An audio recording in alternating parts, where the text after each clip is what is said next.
You've been here before, right at the edge of starting. This isn't laziness, it's the secret reason smart minds stall out. 3 hours. That's how long you've circled this one task. You've researched it, planned it, imagined finishing it, just never started it. And the smarter you are, the more ways you find to almost begin. What if the delay was never about the task at all? What if finishing it meant finding out you're not as good as everyone thinks? That's not fear of failing, that's fear of finding out. As long as it's unfinished, it can still be perfect in your head. That's the real problem. And it has a name. Psychologists call it identity fusion, when your work and your worth become the same thing. An unfinished thing can't be judged. A finished one can. In your head, the project's already brilliant. On paper, it's never going to measure up. So the brain protects the imagined version by never letting the real one exist. Procrastination isn't about time management, it's about emotion management. You're not avoiding the work, you're avoiding the feeling the work brings up. For a mind wired to solve problems, an unsolvable feeling outweighs any reward. That's the quiet cost. Brilliant ideas and a graveyard of unfinished ones. So if fear of finishing is the real block, what actually breaks it? The answer isn't discipline, it's a different relationship with not good enough. Think of the report you've rewritten in your head 50 times, but never opened the document for. Yes, you know exactly what it should say, and no, that hasn't made it easier to type it. Or the song you were about to record 8 months ago. Yes, you're scared it won't sound as good out loud as it does in your head, and that's exactly why it's still silent.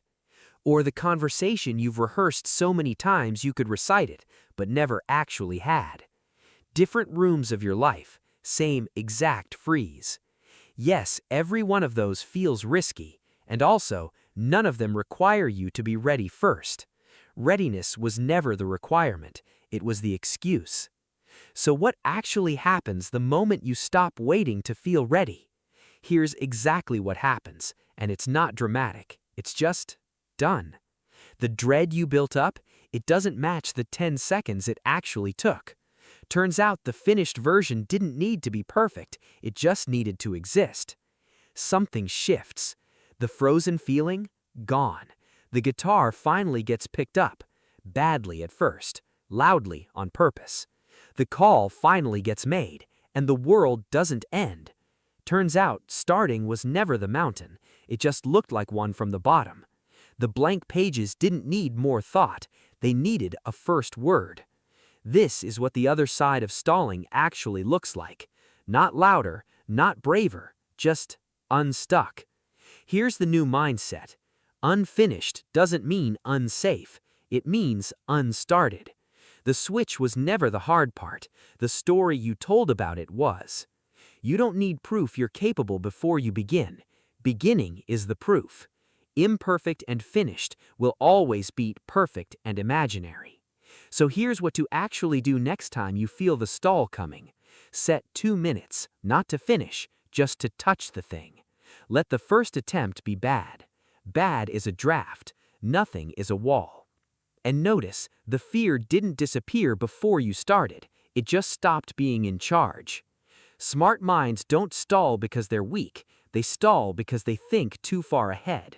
So don't wait to feel ready, just reach for the switch.